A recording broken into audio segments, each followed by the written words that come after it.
if I could just ask that everyone make sure their cameras are off and their microphones are off, please.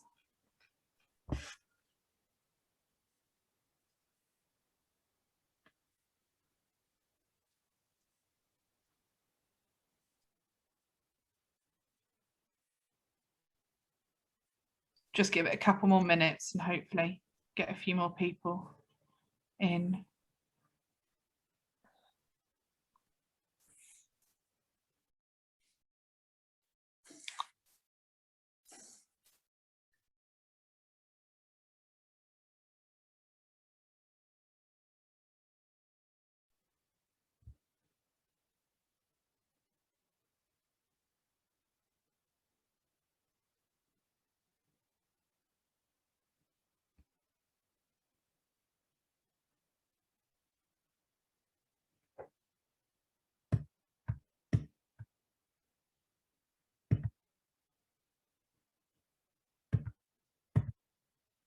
Hi everyone, we're just waiting for a couple more people to come in. Hopefully we'll start soon. Just so I know that you can hear me, can you just put in the little chat box that you can hear me, please?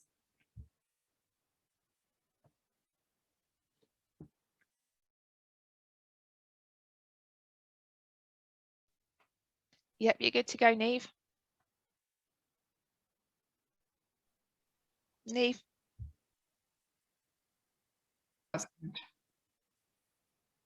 Excellent. Thank you, everyone.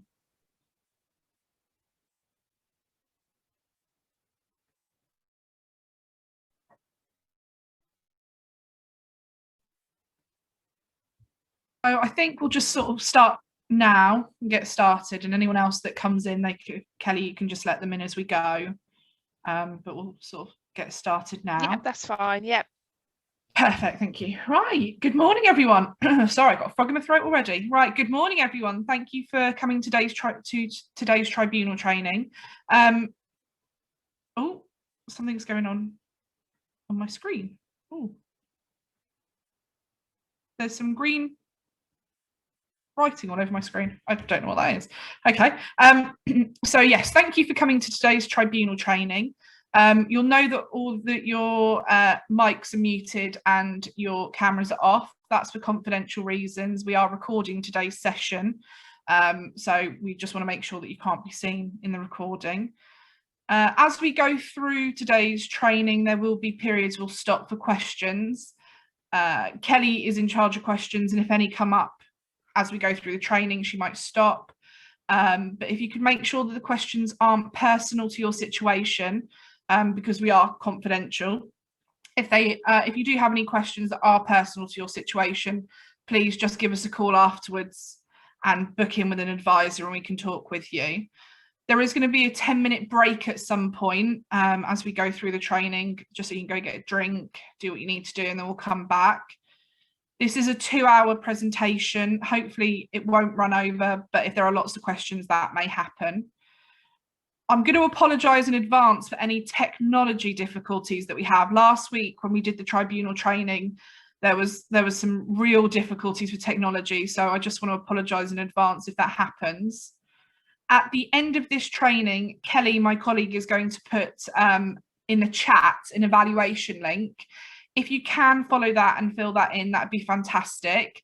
But that evaluation and this PowerPoint is also going to be sent to you later on at some point this afternoon or tomorrow. So you've got a copy of that. So let's get started. Also, just so everyone knows, we are Norfolk Send Partnership. We're an information, advice and support service. We're confidential, free and impartial, just in case no one has come across us that's here today. Okay, so let's get started.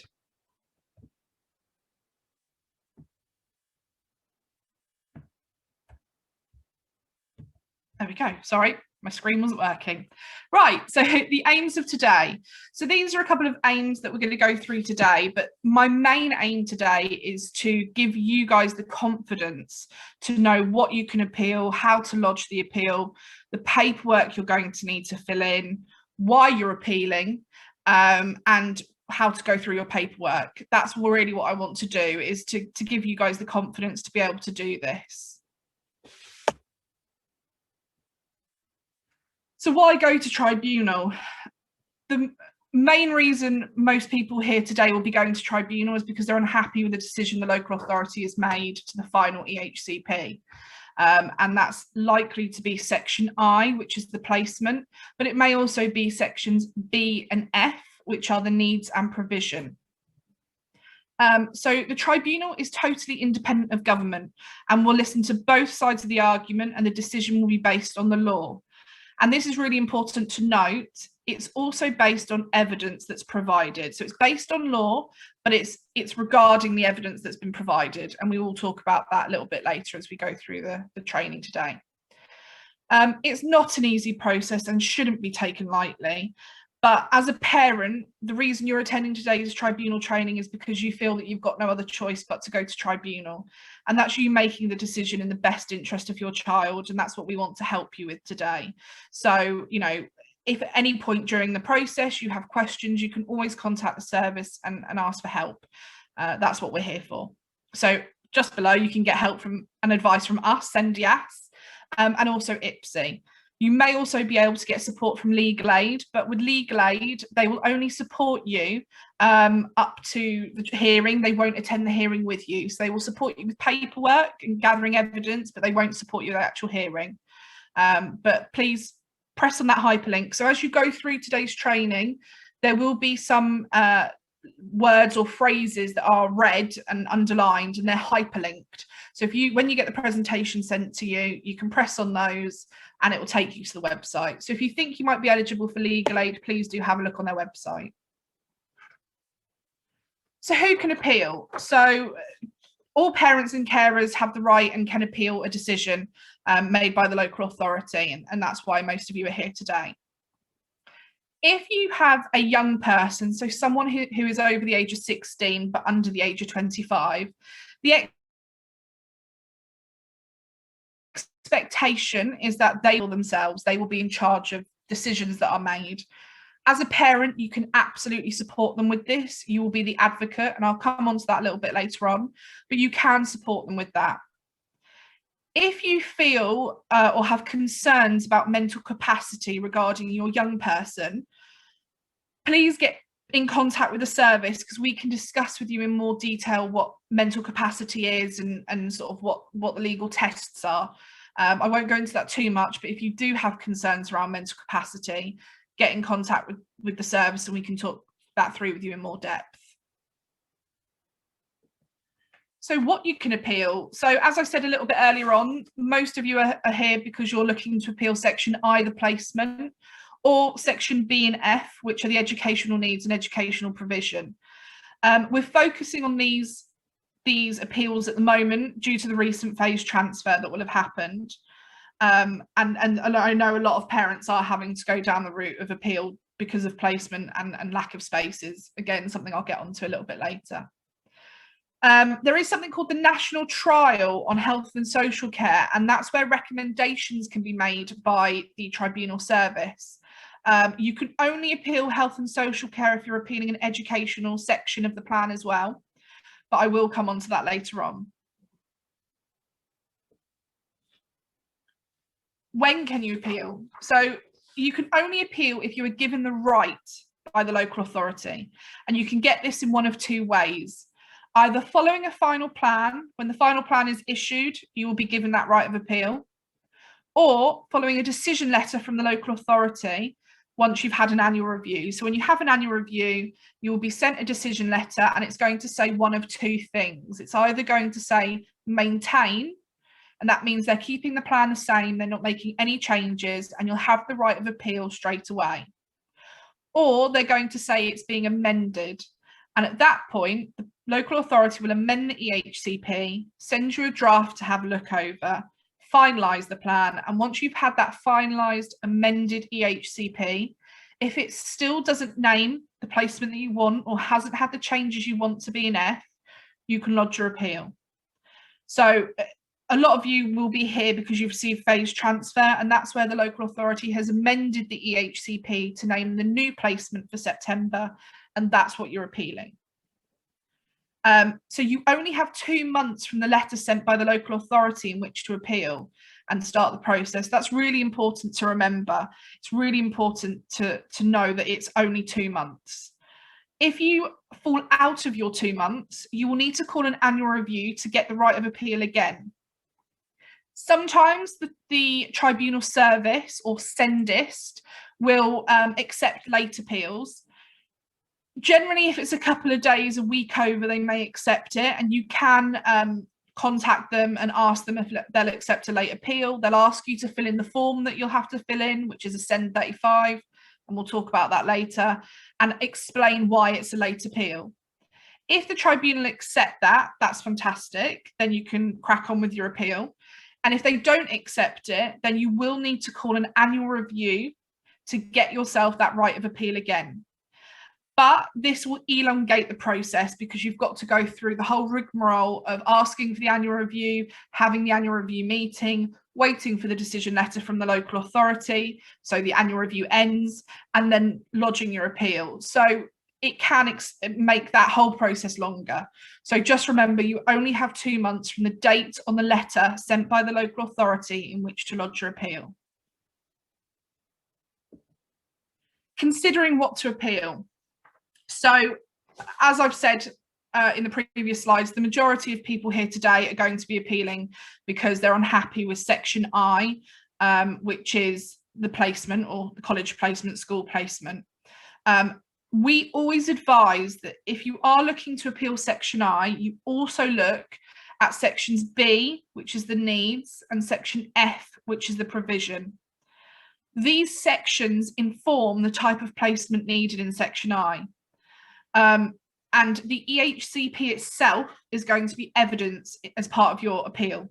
And they will look at Sections B and F, and they will want to see that it is those are strong sections, and they signal that only the school that you are asking for is going to be suitable.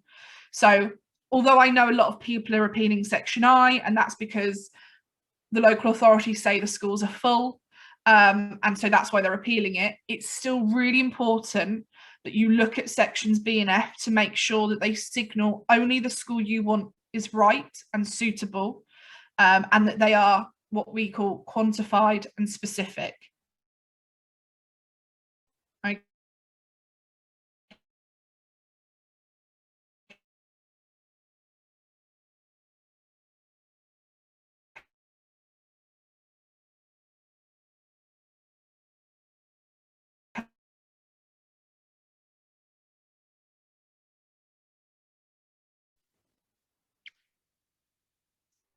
Okay. And we'll get B and F as well. Niamh. At school or college. Niamh. So Sorry. it's important. Oh. Can you hear me there? I don't know if everybody else got a pause there, but we missed out quite a big section there where you froze for a moment. I don't know if you want to just backtrack slightly. Okay, no, that's absolutely fine. I knew this would happen, guys. I'm so sorry. So I'll go back a little bit. Shall I redo the whole slide, Kelly? Yeah, perhaps just start from where you talked about it being specific and quantified. Okay.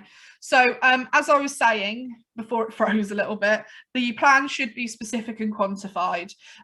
That's B and F. They should be specific and quantified, and they should signal that only the school you want is the suitable school. So we would always advise that you look at B and F. Even if you are just appealing Section I because you know that that school can meet needs, but they're full, it's still important you look at B and F because they are, big parts of evidence. The other bit, which I just mentioned at the bottom, is the EHCP must be written by the local authority based on your child or young person and not on which school or college they will attend. This is really important. No school or local authority should remove or ask for provisional needs to be removed because the educational placement cannot meet it. That plan is written to your child and young person and not the placement that they will attend or are attending. Okay. How to read through a plan. So I just talked a little bit about appealing B and F and how important that is. So before deciding to appeal just Section I, we really, really do recommend that you have a look through B and F. This is just a bit of a whistle-stop tour of that, and you'll see that I've hyperlinked our booklet, which is Reading and Understanding in EHCP. have a look at that because it explains it in more detail, but I'll give a little bit of an explanation now. So when you receive the draft EHCP, you will receive the reports as well, and these are listed in section K. When you go through the reports, when looking through B&F, you need to make sure that you can identify all the special educational needs and special educational provision, and see if they're in the plan.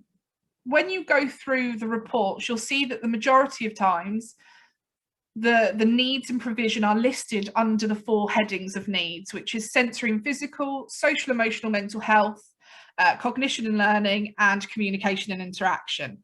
And what we want to see is that the coordinator just lifts the information from those headings and puts it into the EHCP. So copy and paste it because it's come straight from the professional. Sometimes that professional, so say for example an educational psychologist, will write in the beginning blurbs, the introduction, and the final bit, the conclusion, some needs and provision in there as well. And sometimes that can get missed by the coordinator because they go straight to where the headings are. It's important that you look in those 2 sections, you look throughout the whole report and you see if there are needs or provision that have been identified that are not in the plan. So you cross-reference everything you pick up in the report, and check if it's in the plan. Every need must have a provision, but multiple needs can be met by one provision. Okay. Something else I just want to talk about is woolly wording. So when you look at an EHCP, especially in the provision section, there may be something we call woolly wording, and that reading and understanding booklet will go into more detail about that. But it's phrasing or words such as may benefit from, access to, regular, opportunities for. Those are wording we don't want to see. They don't need to be in a plan because the plan needs to be specific and quantified. So regular, for example, you regularly brush your teeth twice a day and you regularly go to the dentist once or twice a year. So what does regular mean? It needs to be more specific than just saying child X will need regular therapy. It needs to be far more specific than that. So it's important that you look at the plan to see if there's any woolly wording as well. It's worth going through sections G and H as well to see if there's any provision that's education or training, because then it needs to be in section F.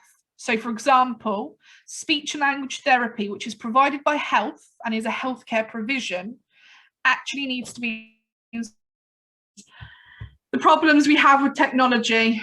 So, right. So I've gone back to how to read through a plan. Can you hear me? Yeah, I can hear you. You just want to start from the bottom where you talked about sections G and H. Okay, fantastic. So as I was saying, it's worth going through sections G and H as well to see if there's any provision that's in there that is education or training, because that needs to be in section F of the EHCP.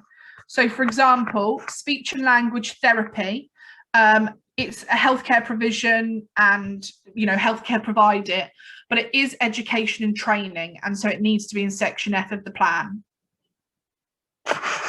Okay. Needs and provision. Can you still hear me all right, Kelly? Yes, I can. Yeah. Fantastic. I'm just getting a bit paranoid now that I'm going to go again, but we'll hopefully it won't happen again. Let's carry on. Right, needs and provision. So this is a slide that just talks about the differences between what a need is and what a provision is. So a need is not the diagnosis, it's the individual difficulties a child or young person has that creates barriers to learning. So there's an example here. So pupil X has ADHD, which is the diagnosis. Pupil X finds it hard to stay focused in a noisy, busy classroom and is easily distracted. That's the special educational need. Provision is the support the child or young person must have to meet their needs. So again, an example here is pupil X will have a separate desk with a screen to minimize the classroom distraction. He will have hover classroom support to prompt him to stay on task. So when you look through the reports, the section K reports, you want to look for the needs and the provision, and then you want to highlight them and cross-reference the EHCP to make sure that those needs and provisions are in the EHCP, and it's worded the same as the educational psychologist has worded it, and it's as strong as the educational psychologist has worded it. Okay.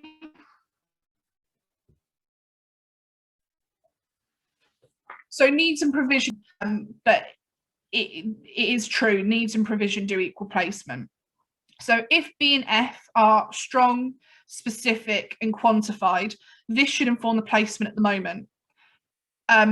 We know that specialist isn't being named, as I said, because there is a lack of space, and I'll get onto the legal reasons for that. But it's still important that you look at B and F and make sure that they show the placement you want is the right placement. So as I've said, the document needs to be specific and quantified, and there's some definitions of what specific and quantified means there. So a specific and quantified provision will be child X will have 30 minutes of one-to-one speech and language therapy 2 times a week for 3 months, provided by a trained speech and language therapist, to be reviewed after 8 sessions. That's what we want to see in the provision section, so section F of the plan. I've included a quote from the Code of Practice there, which is statutory guidance for local authorities and schools. And it says EHC plans should be clear, concise, understandable and accessible to parents, children, young people, providers and practitioners. They should be written so they can be understood by professionals in any local authority. And this is important. And I think if you're struggling to understand or read your EHCP, go back to your EHCP coordinator and explain that you're having trouble with that.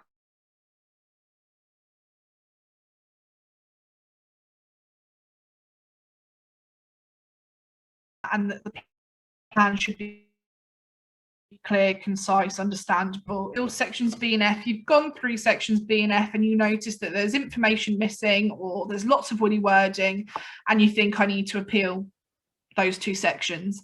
You must consider mediation first. It's important you have a look at those sections and decide if it needs to be appealed.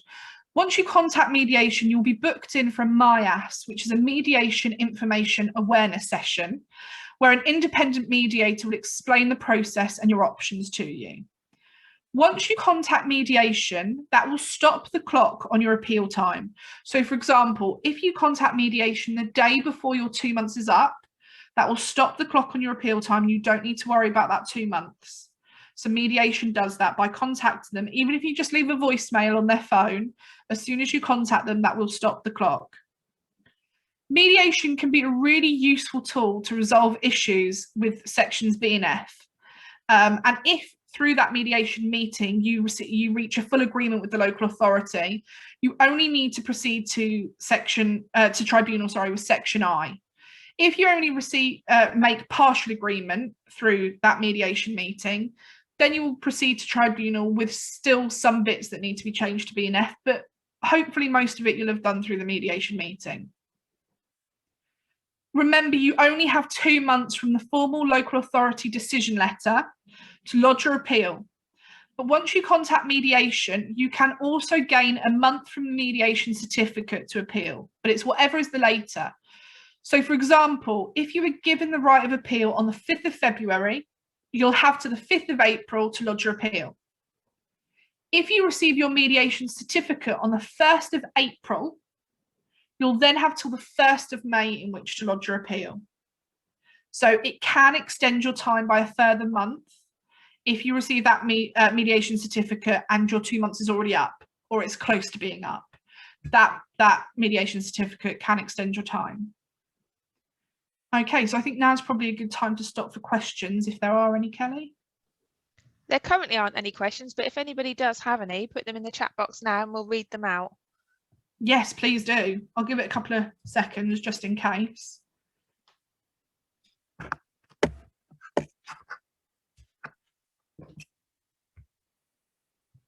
Anything come up?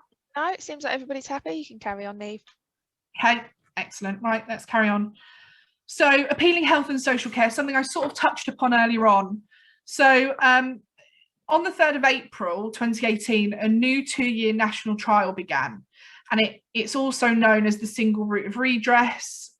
Sometimes it's the national trial, single route of redress.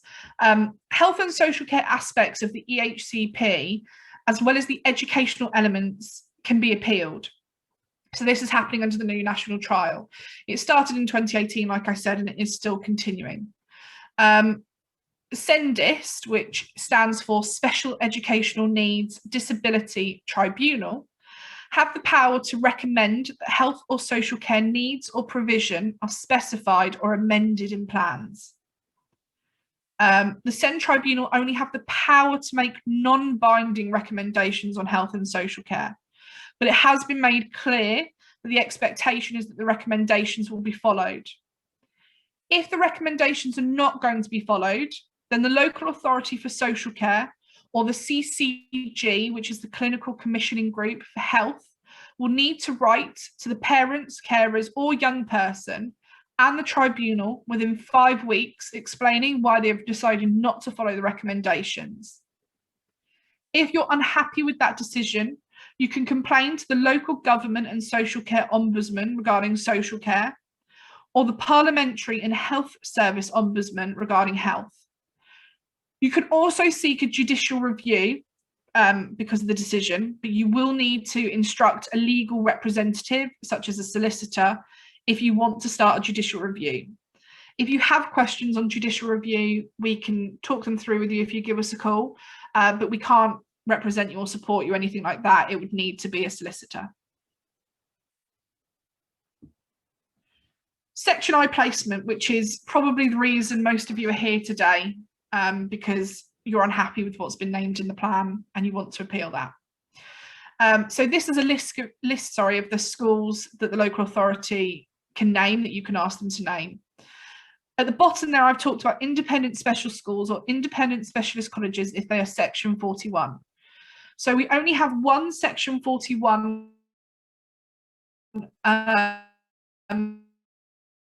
independent school, Sheridan, and there is one in Suffolk that I know that a lot of Norfolk children and young people get placed at, which is Brantfield House, and that's sort of on the Norfolk-Suffolk border.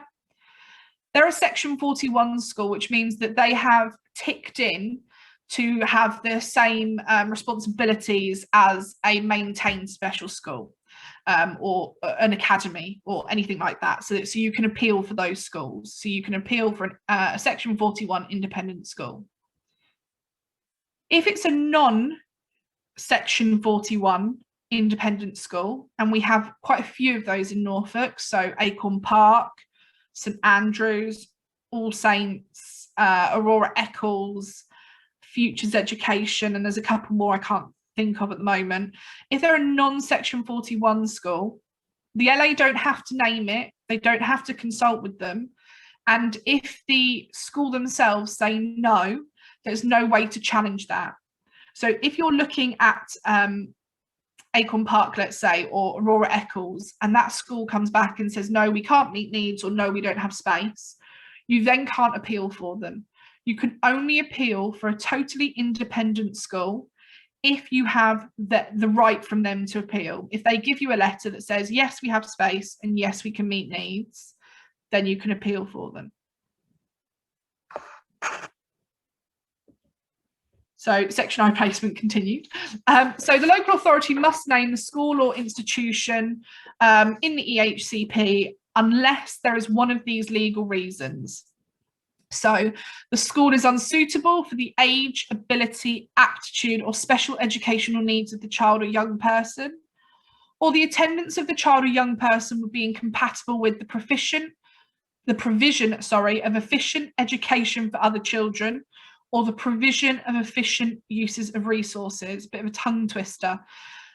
So when the local authority say to you, we've gone to panel and they've come back and said no because they're full, so the school has said no because they're full, the legal reason is the second reason there. So the attendance of the child or young person would be incompatible with the provision of efficient education for other children and the provision of efficient use of resources. So that's important to know, that when you get paperwork through, that's going to be the legal reason. The burden of proof in an appeal such as this is on the local authority to establish which of these are applicable. But you can't rely on that. You need to provide evidence and reasons for your preference. So as a parent or a carer, you should be able to provide evidence to show that the school you want is suitable for the age, ability, or aptitude. And most of the time what we're seeing is that the school themselves is saying, yes, we can meet the needs of this child, but we haven't got space. So that's evidence. The school is saying, yes, we can meet those needs. We can meet the age, ability, and aptitude and special educational needs, but we haven't got the space, which is the second legal test. You can provide evidence for that. It's harder to provide evidence to show that they are full. And that's where the local authority has to come in with their legal argument to show why they are full and why just one additional pupil will not be suitable for that cohort or for that class. So that's where the local authority will have to prove that. The only other time this might be applicable is if you're looking to name an independent school, whether it be a Section 41 or a non-Section 41, if you're looking to name an independent special school, and the independent special school says, yes, we can meet needs and yes, we have space, but the local authorities still choose not to name them because of funding, because of the cost of that placement, and they do have to look at the public purse, you may be able to, and you may need to provide evidence from that placement to show what the costing is, and that it would be more efficient for them to attend the placement that is suitable than the placement that isn't, because there would have to be on costs on top of that. So that's the only other time that you may need to show that the independent school you want is suitable and is efficient for the education of other children and efficient for the use of resources. Section I placement continued. So the whole of that Section I slide again. I also have a couple of questions that have popped up in the chat box. So should we cover them before we get started back on this slide? Yeah, absolutely. Yeah. Yes, please. Let's do the questions. Okay, just a second. So we've got a question. With children due to go up in September, when is it general decision time so that children can be prepared for their new setting?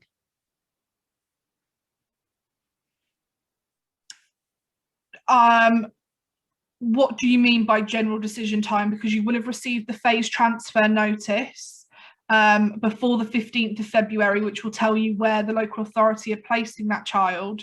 Yes. For when September. Is it in general decisions come in so that children could be prepared for their new setting? So yeah, the phase transfer. Oh right, sorry, as in when right, sorry. So Niamh, I think the decision will already have been made by the local authority. If you're Niamh, I think they mean when will the decision from the tribunal come in? Yeah. Okay, so that's something I'm going to get onto a little bit, but generally the tribunals are taking between 3 and 5 months to hear, and then it's 2 weeks after that you get the decision. But I will come on to that later on during the presentation. Okay, so another question. My child's annual review is soon and I'm appealing Section I. Will that go against me, as the plan will, I hope, be updated and changed? No, that won't go against you. No, not at all. Okay, so if the LA not at all, and if you do make amendments to the EHCP as part of the annual review. Oh, yeah, we can hear you. Can you hear me, Kelly? Yeah, I can hear you.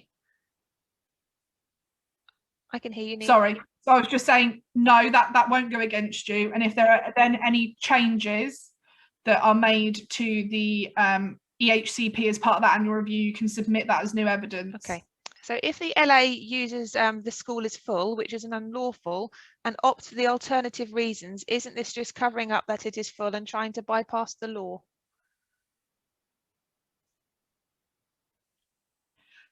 Because they will be telling you that it's full, but when they do the official paperwork, they'll be using the inefficient education of others and or provision. So that's what they'll be saying. That is their legal reason. That's the reason they'll be using.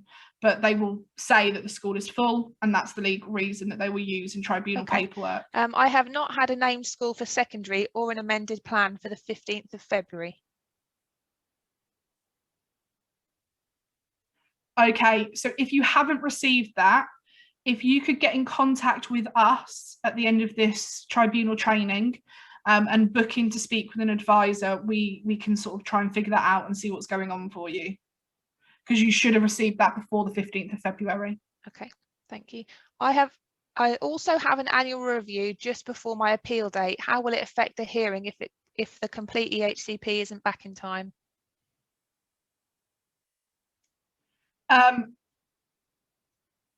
So if the annual review is happening just before your hearing date, I mean, it won't affect the hearing itself unless there have been significant changes to the EHCP.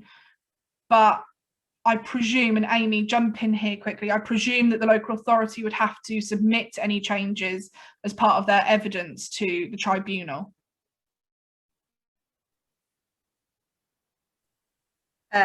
Yes, so if they're making changes, they would have to submit it as evidence, the same as a parent would. And just briefly on the previous one, I have just popped it in the chat, but if you haven't received your phase transfer notice, there is an EHCP helpline number at the local authority. I would suggest that you phone them, because they may be able to issue it to you straight away if you haven't already had it. I will try and find the number now and pop it in the chat. Yeah, thank you, Amy. I forgot about that new duty number, but yeah, that if you have any questions or need to get in contact with your coordinator, or you're having any difficulties, do use that new duty line to get in contact with that department. Okay, so a couple more questions we've got here. Any other questions, Kelly? Yeah, I've got a couple more. Is ELA supposed to give a reason for refusal of requested placement? We were given no reason, and the EHCP coordinators have stopped communicating.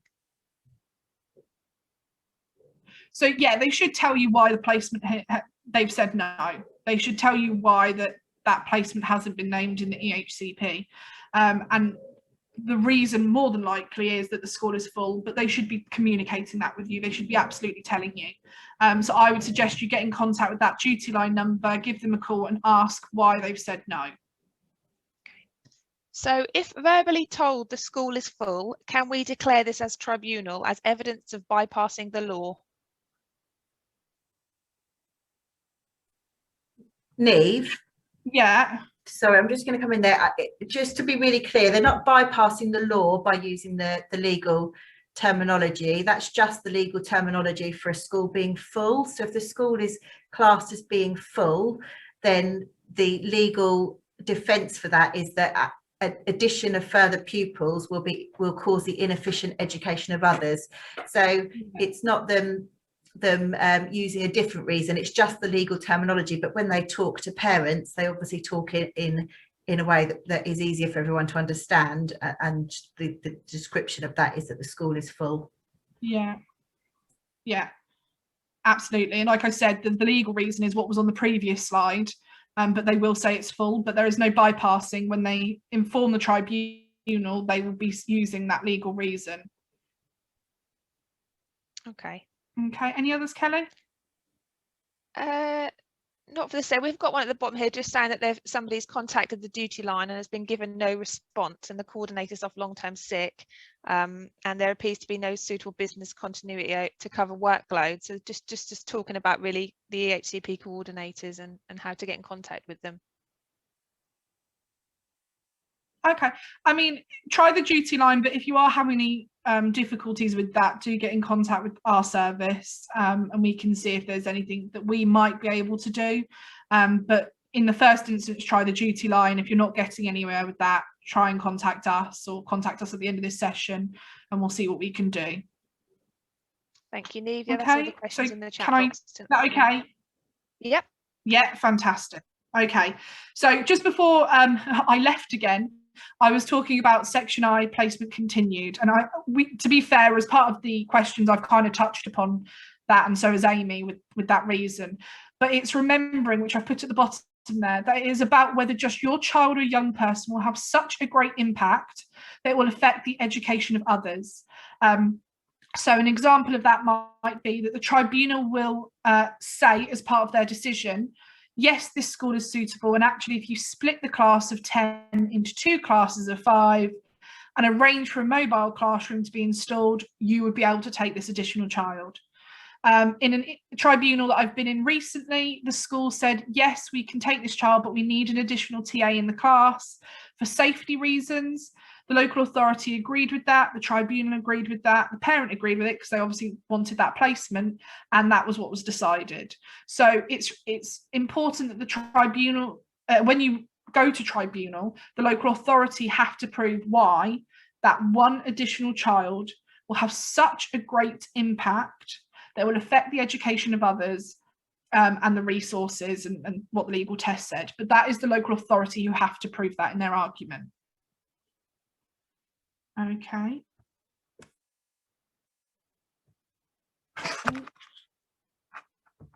So how to lodge your appeal. So as I've said before, 2 months from the date of the decision letter from the local authority, you have to appeal in that time. Or if you're appealing B&F, it's 1 month from the mediation certificate, whichever is later.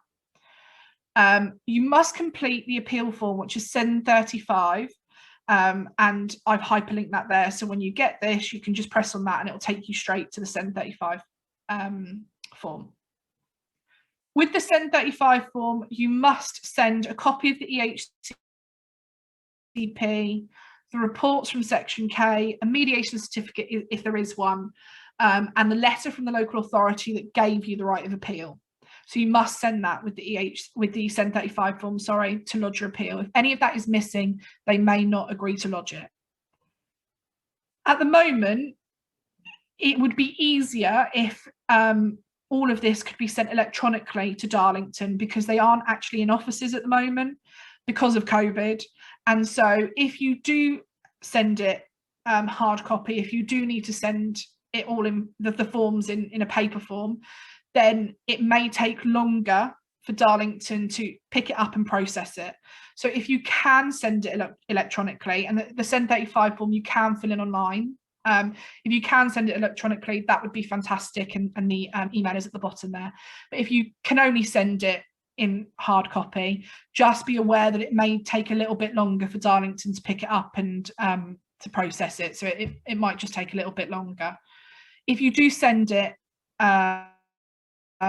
hard copy, make sure you send it recorded delivery.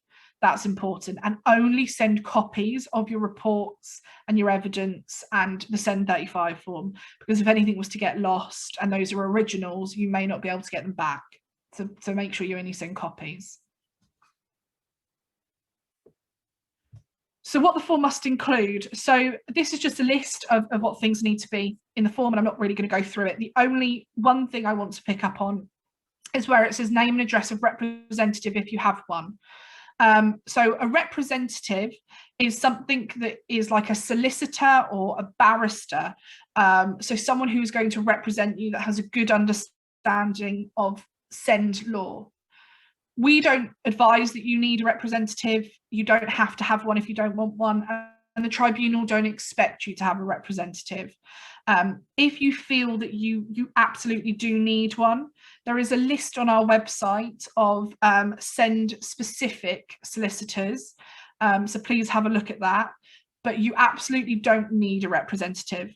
Our previous service manager, Janina, used to sit on tribunals. In fact, she still does sit on tribunals as a specialist member. And she would always make it really clear to us and to parents that the tribunal don't expect you to have a representative, and they prefer if parents don't have a representative. They prefer that they can support the parents and that the parent can speak for themselves. But if you do feel you need one, there is those list of solicitors on our website. The other thing is an advocate. So if you are the parent or carer of a young person 16 or over, you will need to put yourself down as an advocate in the paperwork, because as I said in the beginning, it is really the young person that needs to be doing this appeal. But you can put yourself down as the advocate, the person that's supporting them and helping them and attending the appeal with them. An advocate can also be somebody that is supporting you from a charity. So, for example, in Norfolk, we have SEND Network, SEN Network, and we also have us as well, so SENDIAS, Norfolk SEND Partnership. We can also support at tribunals and be an advocate. We won't speak on your behalf, but we will help you with the process and the forms and all of that kind of stuff, if that's what you feel you need, and if we have got the capacity to be able to do that, then we will try our very best to support you with that. So that's just the difference between a representative and an advocate, and I just wanted to make it clear that you don't have to have a representative. That's a question we get asked a lot, and I always try to make sure that parents know that they don't have to have one, but if you do feel you need one, there is that list on our website. So a jargon buster. So this is again just a list of words that you're going to hear. So the black words are words that you're going to hear throughout the process, and in red it's just what they mean. A question we get a lot on the helpline is, what is the difference between paper hearings and oral hearings? So I just wanted to discuss that a little bit. So a paper hearing is an appeal that will be on the papers only, so you won't attend. So for appeals like this, generally that might be a refusal to assess, or if it's a B&F appeal because you've got the evidence and you've provided that evidence to show that B&F need to be updated with the information from these reports, but the local authority aren't agreeing to it, and so you might say it can be done on the papers. So you won't attend a hearing, the tribunal will convene and they will look at the information and evidence in front of me and make that decision just on those papers alone. An oral hearing is where you attend in person. And a lot of parents will prefer to attend an oral hearing for a Section I placement. And that's because they want to be able to put their feelings and their opinions across, and also any witnesses that you might have that might be able. So that's the difference between a paper hearing and an oral hearing. But most parents want an oral hearing for a Section I placement. The tribunal will look at the paperwork once it comes in. A judge will look at it and decide if they feel that maybe it can be heard on the papers, and they will contact you and the local authority to see if you're in agreement for that. But otherwise, you can tick in the SEND 35 form that you would prefer an oral hearing or a paper hearing. So the timetable. So the tribunal will register the appeal in 10 working days. And as I said a minute ago, if you do send in a hard copy of your form and your evidence and everything, it may take a little bit longer than 10 working days just for them to pick it up and process it. You'll then receive a pack of information in an email, and I know it says they're usually an email, but at the moment it will be through an email. So please make sure you check your junk and your spam folders and see if you've got it. If you haven't, get in contact with Sendist and ask where it is. One thing I wanted to pick up on there is the case directions. So this is a timetable of what will happen and when. This is really important. In the case directions, there will be a table, and that will detail dates of when things have to happen and when you have to do things by and when the local authority have to do things by. So it might say, for example, parents will have the attendance and witness form in by the 10th of March. Local authority will send their response by the 12th of March, something along those lines. It's really important you read that, you write it down somewhere, so in your diary or a calendar or on your phone, somewhere that you look and you can keep an eye on to make sure that you're getting things in by the dates. This is still a formal process, and the tribunal will expect that those dates are complied with where possible. And so, yeah, it's important that you make sure you write those down and you send those bits of information in when the tribunal are asking for it. I've also hyperlinked a request for changes form there, a Send 7. So if going through the process, there are any changes you need to make, so if you want to ask an additional witness to attend, or you want to ask for an adjournment or for late evidence, then the Send 7 form is there for you to request for those changes, and I've hyperlinked it at the bottom there. Again, that's just a little bit of a timetable of what the registration of appeal looks like and when it should happen. Like I said in regards to that question a little bit earlier on, it does say week 12 will be the hearing. At the moment, that is taking a little bit longer, so it might be between 3 and 5 months for that hearing to be heard.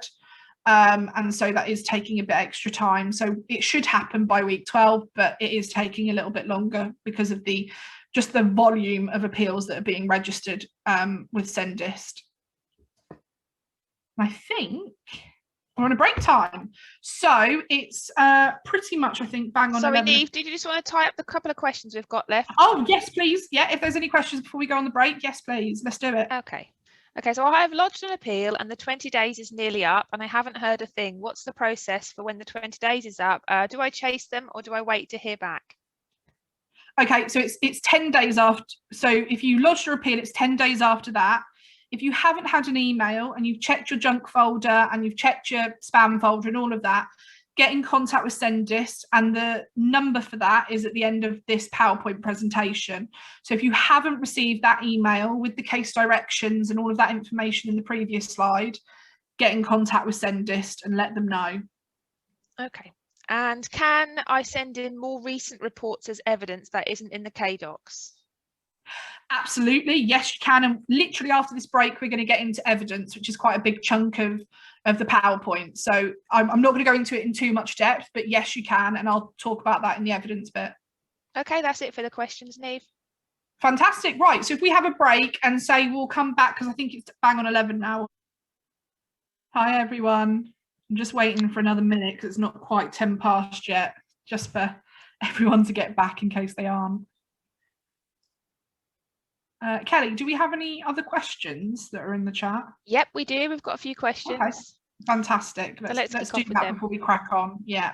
Yeah. Okay. So we've got final plan in January. We were supposed to receive an amended in February naming a school. And as I say, we haven't received that because the LA are arguing about schools, which is why I'm forced to go to tribunal. I'm using the final plan from January for my appeal that only names the current primary. Is that okay? I am appealing B, F and I. Okay, so that's absolutely fine for you to appeal that, but the local authority should have and must have sent you the phase transfer by the 15th of February, even if it named the local mainstream or it just named a type of school. So even if it just named specialist provision to be identified, they must have still sent you that phase transfer by the 15th of February. So again, I would suggest getting back in contact on that duty line and asking where it is. That's absolutely fine that you're appealing the final from January. That's fine, but they still should have sent you that by the 15th of February. So I would suggest chasing that and asking where it is. Okay. Regarding Section K and evidence from specialists, should the actual documents be attached to the EHCP? There is a list of who was consulted, but the reports have not been attached. I have copies, but I'm curious as to why they are not there if they should be.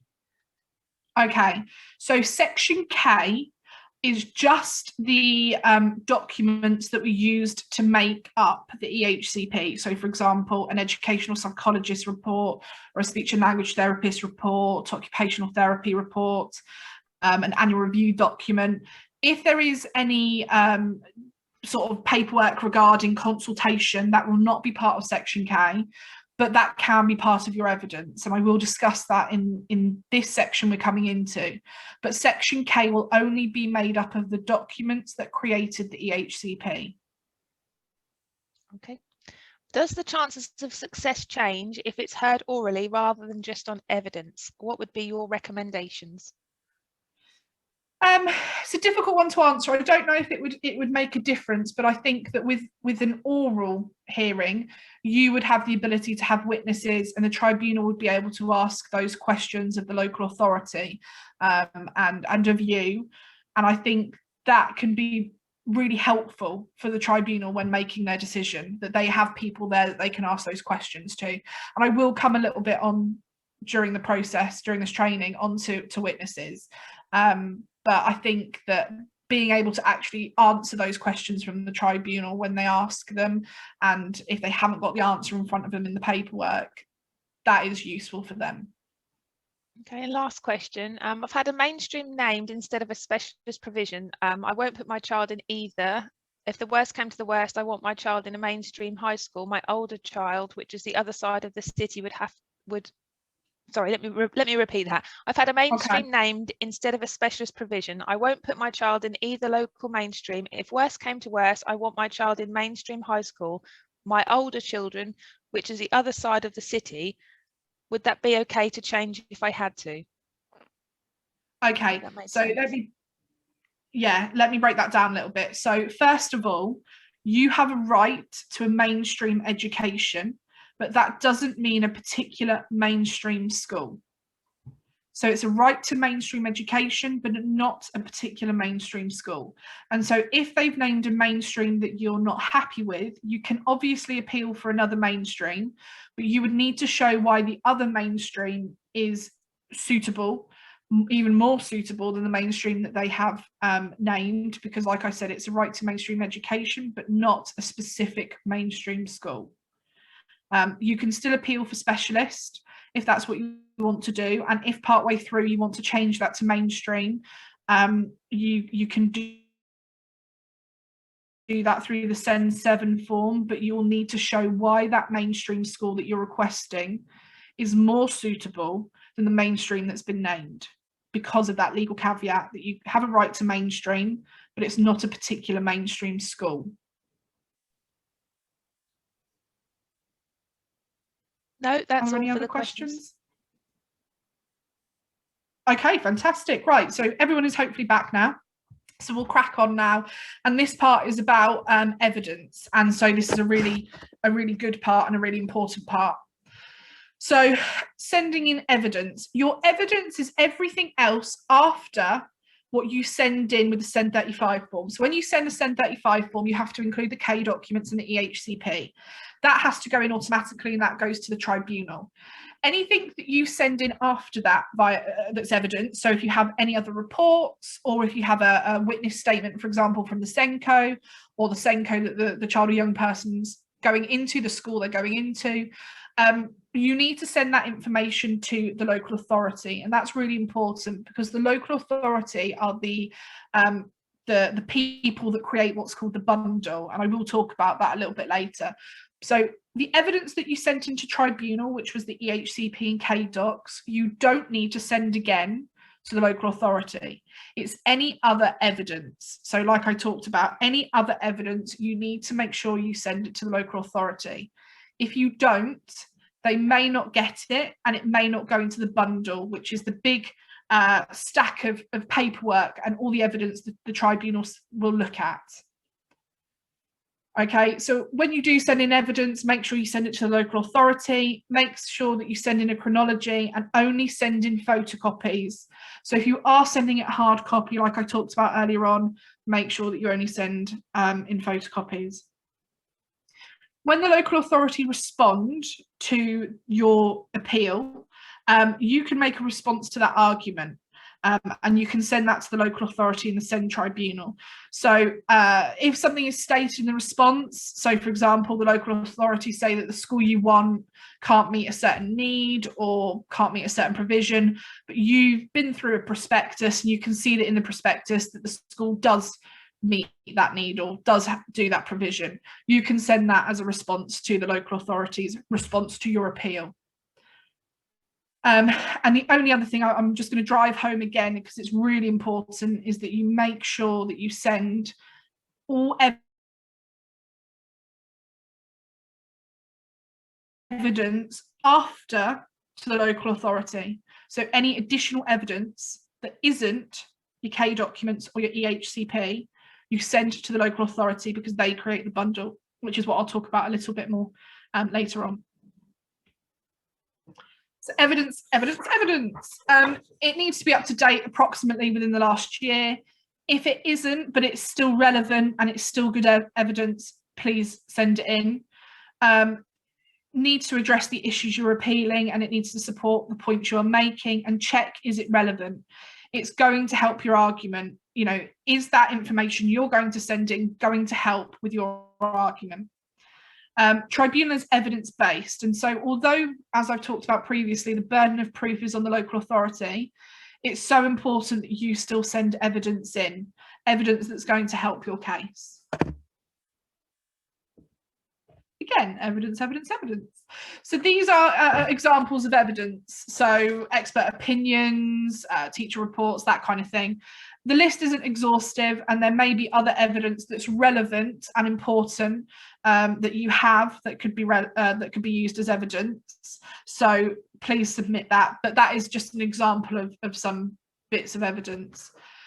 Something I want to pick up on in that evidence, which I talk to parents a lot about when I speak to them on the helpline, is making sure that their views and experiences and the child or young person's views and experiences are put into that evidence. So I normally suggest that you create a sort of a covering letter or a covering statement with your views and experiences, how you feel, how this is affecting you as a family, how it's affecting the child and young person, their mental health, what this is doing to you, why you feel that the placement is more suitable for that child and young person, and give examples if you can. So, for example, over this lockdown, a lot of parents have said that when their child has gone into school, because the school classrooms have been so much smaller, because not all pupils are in, they've thrived in that environment because there's only 5 pupils maybe in the classroom, and they're getting more attention and more support from the TA and the teacher. That's good evidence to put in that statement, to show that actually this smaller environment has been really great for your child or young person. It's important you put those views across, I also believe, because it helps the tribunal to realise that there is a family and a child or young person at the centre of this. When they get all the paperwork, it's really easy to just look at it and think of it as paperwork. But by putting in your views, by maybe putting in a picture of the child or young person if you can, and bringing it back to the fact that it's about them and their future, their life and your family life, it can help the tribunal to remember that this is about someone, and it makes it feel more human again. So I think it's really important to bring that across and make sure the tribunal are aware of how you're feeling and what this has done to you and what this has done to your child and young person, and any experiences you have or views that you have. So yeah, I think that's important that you include that as you send in your evidence. Okay, so this is late evidence. So if either the local authority or parent carer seeks to submit late evidence after the final evidence deadline, a copy of that evidence must be sent to the other party and to the tribunal. An example of late evidence might be that you're waiting on an educational psychologist report, or you're waiting on a social worker child in need report, and you just happen to get it outside of that evidence deadline. So you can still send that in as late evidence. You can really send anything in as late evidence right up to the hearing, and you can take that late evidence to the hearing with you. But the tribunal do not have to accept the late evidence. You may have to show, and you may be asked why it's important that that late evidence is considered by the tribunal. If it's quite a significant amount of late evidence that you're submitting, the tribunal may ask to adjourn the hearing, which means to stop the hearing on the hearing date and relist it for a bit of a later date, so a couple of weeks. And that might be because it's such an amount of late evidence, there needs to be enough time for the tribunal, the witnesses and the local authority to look through the evidence to see if anyone has any counter arguments, such as the local authority, or if there are any questions that new evidence brings up. So that may happen. So if you can, please do get it in before the final evidence deadline. But if you can't, you can still submit late evidence. But just remember, they don't have to. They generally will, but they don't have to accept late evidence. So if you can get it in before that deadline, that's for the best. So the bundle, which is something I've touched upon a little bit, as we've gone through that evidence section. So the bundle is a big stack of papers that you'll be sent, and I know that MP Law, which is Norfolk Public Law, and they're the local authority solicitors, they are who will take on the case as you go through the appeal. They will collect, index and issue the evidence to both parties. They are at the moment sending it as a hard copy, but you may want to ask MP Law to send the bundle as an electronic copy as well to you, because if you have got any witnesses or an advocate or a representative, you have to make sure that they get the bundle. MP law, the local authority don't have to give that bundle to your witnesses or to your advocate or representative. You have to. So they're likely to send you a hard copy, but I think it's important that you ask for that in an electronic copy as well, so you can then forward it on to those witnesses, advocate, representative, or whoever else is attending the hearing with you. So that's important.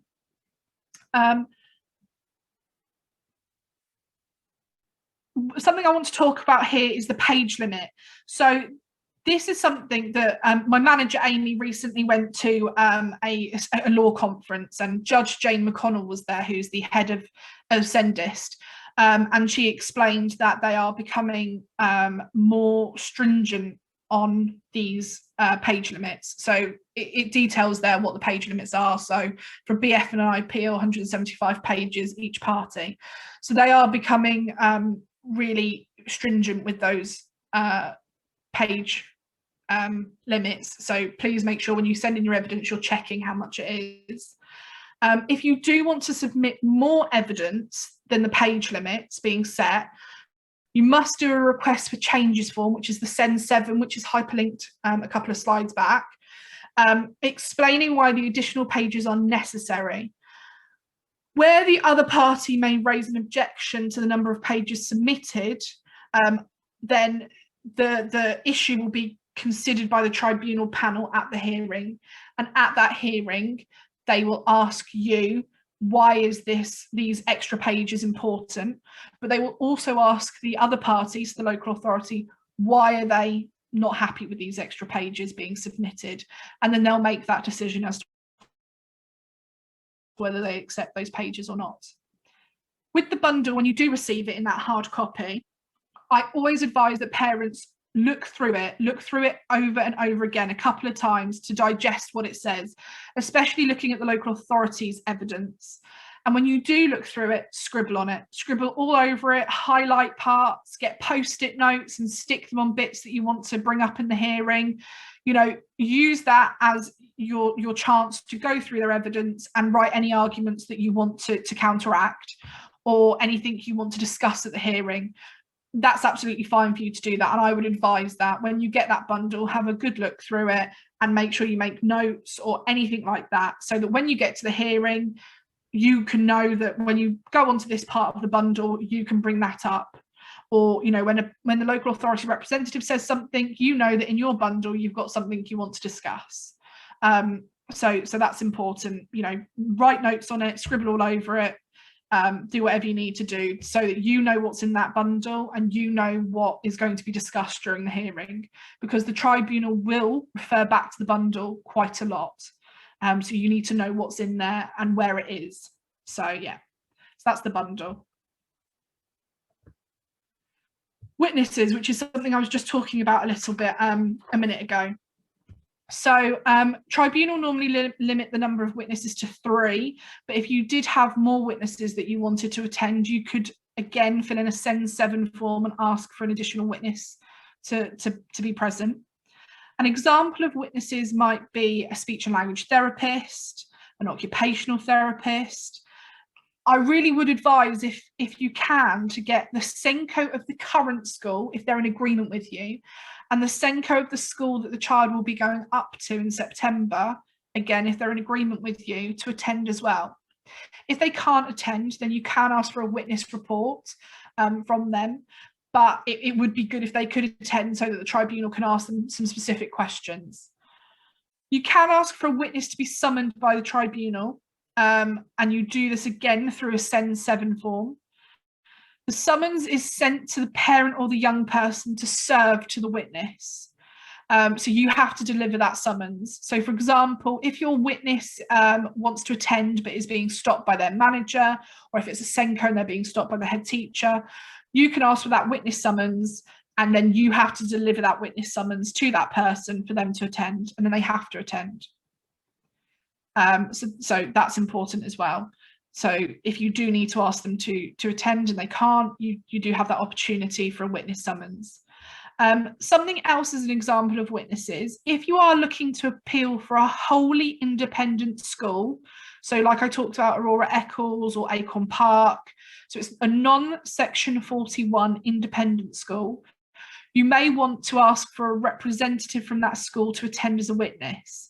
So if, for example, that school, so say Aurora Eccles, have said, yes, we have space and we can meet your child's needs, but the local authority is saying they won't name it due to funding and they have to look at the public purse, you can still appeal for that school because the school themselves have said yes. I would suggest you ask for a representative from that school to attend so that the tribunal can ask them questions around costing. They can ask them questions that will help them to decide what decision to make. So if you can, ask for a representative from that independent school to attend. I've got a bit now for us to stop and answer any questions if there are any. Yeah, we've got a few questions, Niamh. Yeah, let's do it. Okay, so the mainstream school named in the latest EHCP would have been my third choice after 2 specialist schools which were disregarded by the LA. If I appeal the name in section I, could my son end up in an even less suitable mainstream school? So when you're going to appeal, you're going to appeal against the school that's named in the EHCP for the school that you want. So if you were to come out of that appeal and the tribunal were to not agree that the specialist could take or wasn't suitable, and you were to be left with that mainstream school, that's what you would be left with, what's named in the EHCP at that point. So they wouldn't then change that to a different mainstream, for example. It's what's named in the EHCP. But I do always advise it's important to have a backup school. So if you are going to appeal and the local authority, not the local authority, sorry, the tribunal says that school that you've asked for can't take because they've provided a good argument as to why they are full, it's important you have a backup, because the tribunal may also say, but we agree that the mainstream isn't suitable. We agree that that's the specialist you're asking for can't take. So it leaves you in this bit of a void there. At that point, the tribunal may adjourn the hearing and tell you to go away and look for an alternative school that may be suitable. So it's important to have a backup if you can, in case that happens. Can you send to tribunal the email correspondence between parent and LA and schools and previous complaint letters to show the LA what difficulties they have faced? Yes, you absolutely can, but just remember you've got that page limit.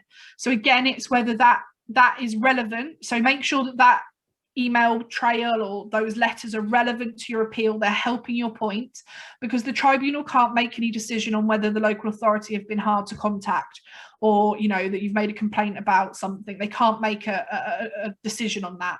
They can only make a decision on what you're asking to be appealed. So make sure it's relevant and it's within your bundle page limits. So yeah, you can absolutely do that if it's relevant and you're within your bundle page limits. Okay. And can you request evidence from the mainstream school placement given for evidence as to why they are not a suitable choice?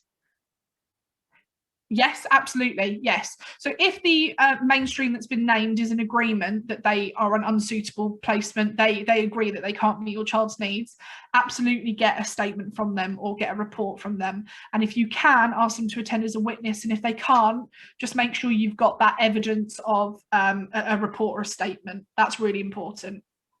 Okay.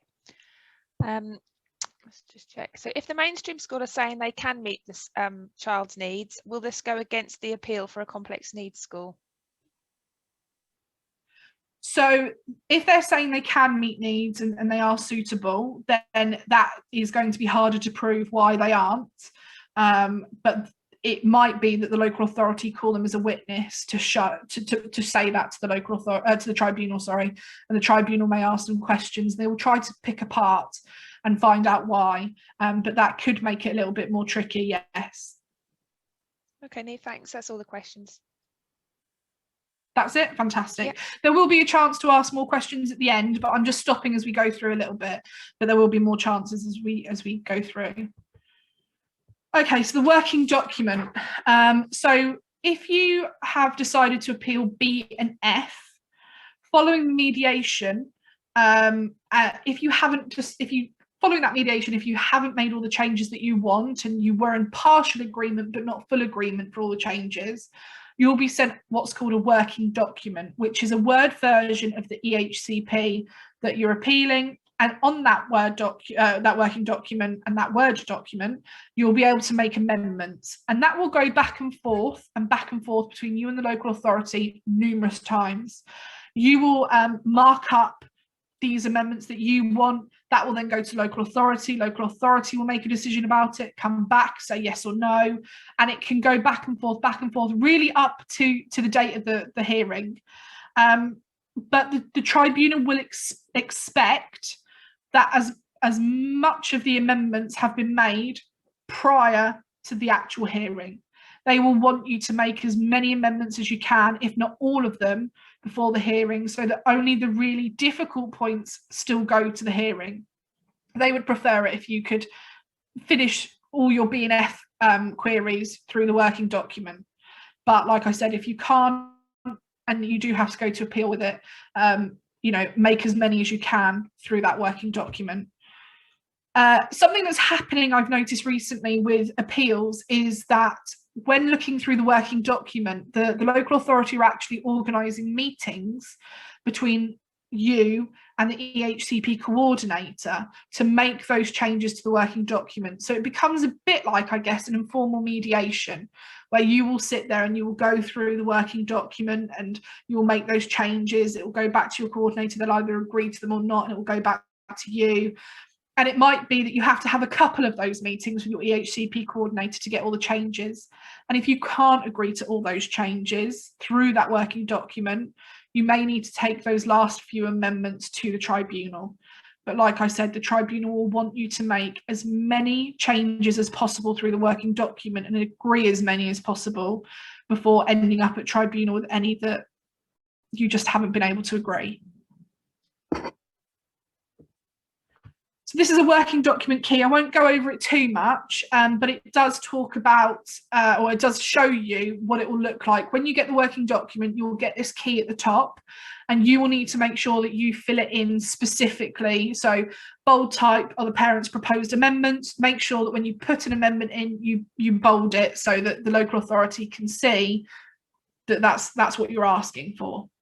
So that's just for you to refer back to in the presentation. So what is a virtual hearing like? So due to COVID, all hearings are now online, and this is until further notice. They are reviewed regularly about whether they continue to be online, but until further notice, all hearings will be done online. This has been a good thing, actually, because no cases have been postponed due to lack of space or lack of being able to find members and judges since the 17th of March 2020. So before that, what we were finding is that it would be a couple of days before the hearing or even a week before the hearing, and they've had to postpone it and move the date later because they haven't been able to find somewhere for that hearing to take place, or they haven't been able to find a judge or a specialist member to come to Norfolk and to have that hearing. And that's because the judges and the members are from all across the UK, all across England, and so they may not have been able to get there. So if they're travelling from Newcastle, for example, they may have to stay overnight. They may have then had a tribunal the day before that was in Cornwall and they can't make it up to Norfolk. So that was creating some real difficulties. And since they've gone virtual, it's, well, as I've said, they've not postponed any since March, 17th of March 2020. So it does sound like virtual hearings are going to be something that continues for quite some time. It will come with joining instructions. These are important and they must be followed. But what's also really important is when you get sent the joining instructions from the tribunal service, they will not send those joining instructions to your witnesses or to your representative or advocate. You must make sure that you send those on. So make sure that you send those joining instructions to those witnesses that are attending on your behalf or for you, and those advocates and representatives. And you'll normally get those joining instructions a couple of days up to a week before the hearing. Just make sure you send those on to those that are coming with you, and also make sure you check your spam folders and your junk folders, because it might be that they end up in there. But if you haven't received those joining instructions and it's maybe a day or two before the hearing, just contact Sendist and ask.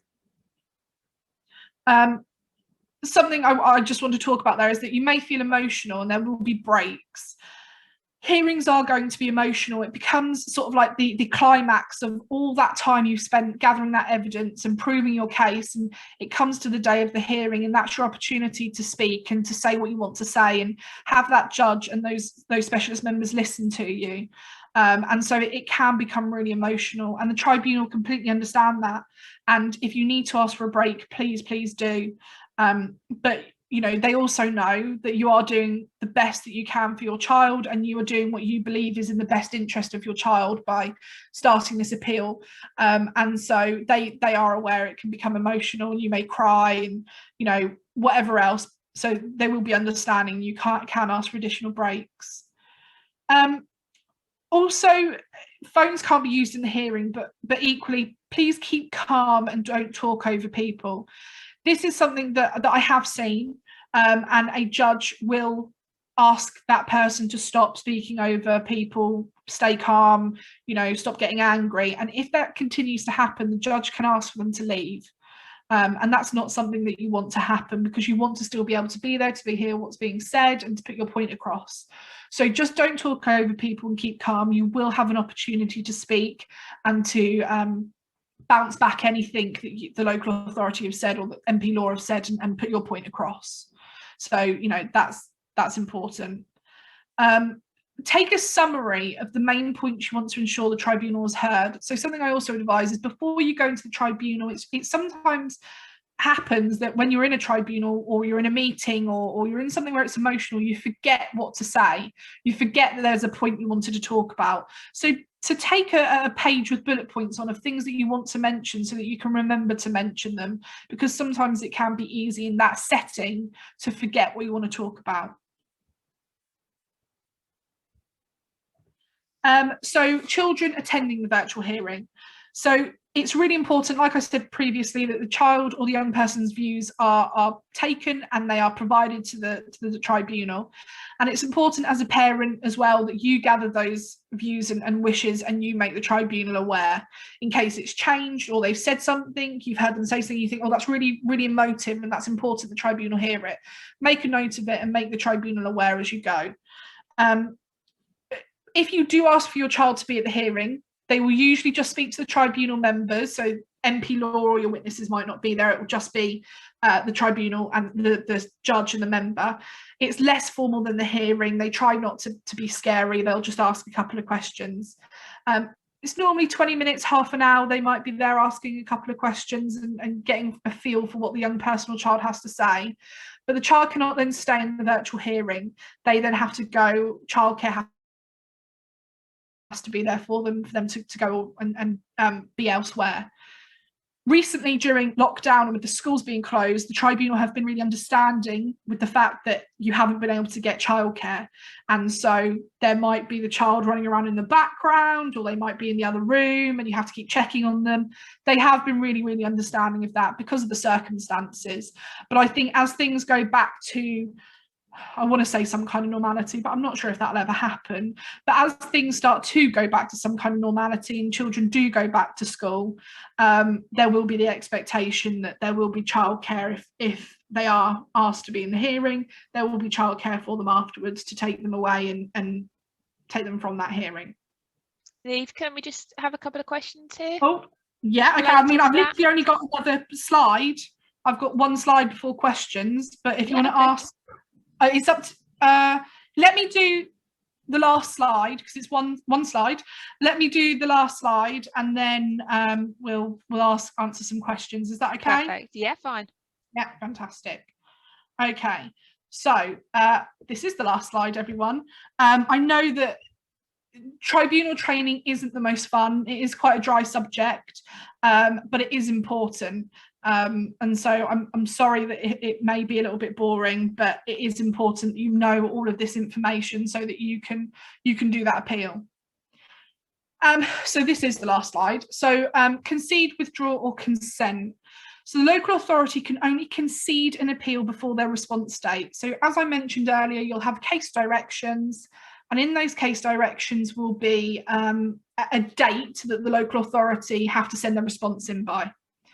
If they decide to concede and offer you the placement that you want before their response date, that's absolutely fine. That can happen, and then the local authority will let the tribunal know that they've conceded and the matter is ended and the hearing won't go ahead.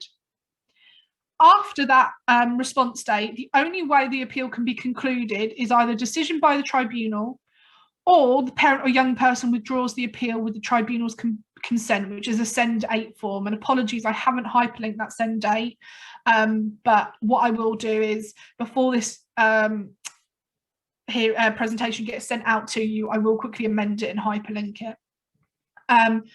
So you can withdraw. So if you get offered the placement that you want by the local authority, you can withdraw from the tribunal. What may happen is the tribunal may contact you to make sure that you know why you're withdrawing, that you're happy with withdrawing, and that it's not due to pressure from the local authority, and that you haven't felt you've had to withdraw from the appeal because the local authority have basically told you to. So that's normal practice for the tribunal to contact you.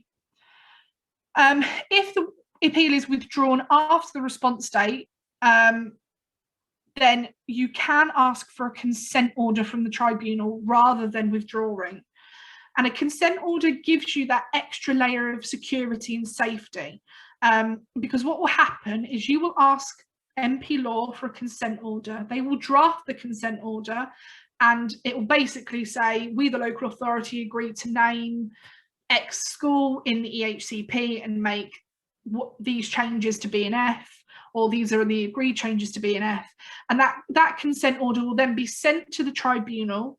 A judge will then review that consent order and send their own consent order back, or their own order back, which will say, we agree with this consent order, we expect the EHCP to be amended by blah, blah, blah. So that's what the consent order will do. So it will give you that extra layer of security. If you can't do the consent order and you have to withdraw, please make sure that you have that offer of a school in writing. If the coordinator says it to you over the phone, don't withdraw until you have that offer in writing, because I would hate for them, the local authority, to then withdraw that offer and you've withdrawn from the tribunal. Another thing you can ask the local authority to do is say, I won't withdraw until you amend the EHCP to name the school. And then once it's in the EHCP, that's legally binding. That's what has to happen. So again, that's another way to do it. Something that Amy, my manager, picked up on from that Send Law conference is something called the 5-day rule. And so what has been happening is that if you ask for a withdrawal or a consent order and it's 5 days or less before the hearing date, the tribunal won't accept it. They are enforcing this 5-day rule and will ask you to still attend the tribunal hearing. It's the same for if you ask for an adjournment during those 5 days, they will still say you must attend the hearing. So if the local authority have offered you the placement you want, and it's within those 5 days before the hearing date, just be aware it's very likely the hearing will still have to go ahead. And if it's just before those 5 days, you can say to the local authority, I know that 5-day rule is being enforced. Can you put this to me in writing? Can you amend the EHCP quickly? Otherwise, we're still going to have to attend the hearing. So I just wanted to add that a little bit in there and explain that as well. So we are at the end now. So this is some useful information. So that's the first tier tribunal, Special Educational Needs and Disability Tribunal. That's the address, telephone number and email address. That's the details for us, Norfolk Send Partnership, or we also get called Norfolk Sendias. There's IPSI there, and there's also Contact who can help as well. And that's the mediation information. So Kids Mediation Service, that's their email and phone number. So that's it. So any questions? Yeah, so we'll just go back to attending a tribunal. So what if your child is 5 and 100% non-verbal? Okay.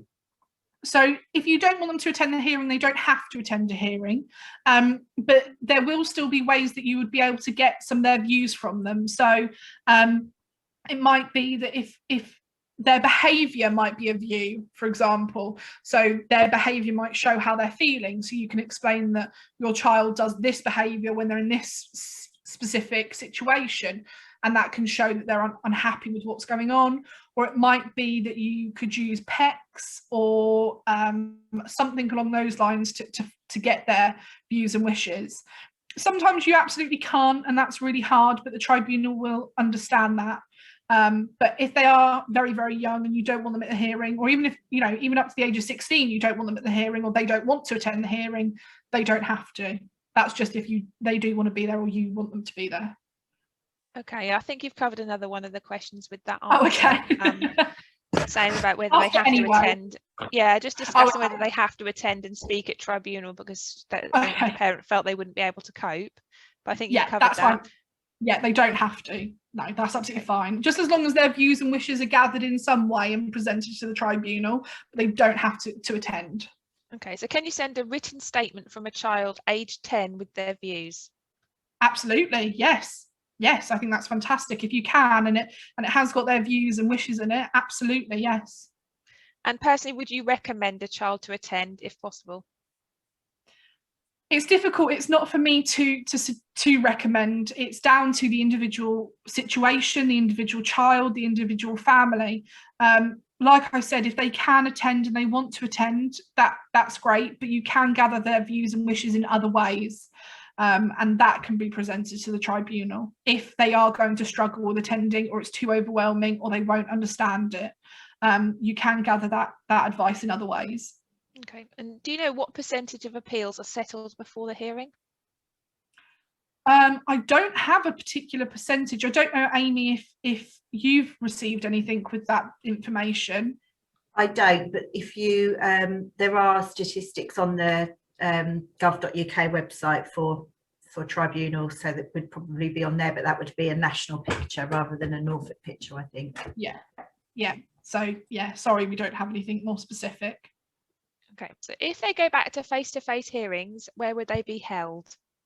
Oh, okay, yes, I didn't cover that. That's a really good question. So if we do go back to face-to-face hearings, they will be held 2 hours from where you live. So some were taking place in Great Yarmouth, Norwich, Bury St Edmunds, Cambridge. So it's 2 hours from wherever you live. That will be the hearing, and it's depending on what the hearing is, it's either half a day or a full day. So if it's just maybe a section B and F or just section I, it might be half a day. If it's all three, it's a whole day.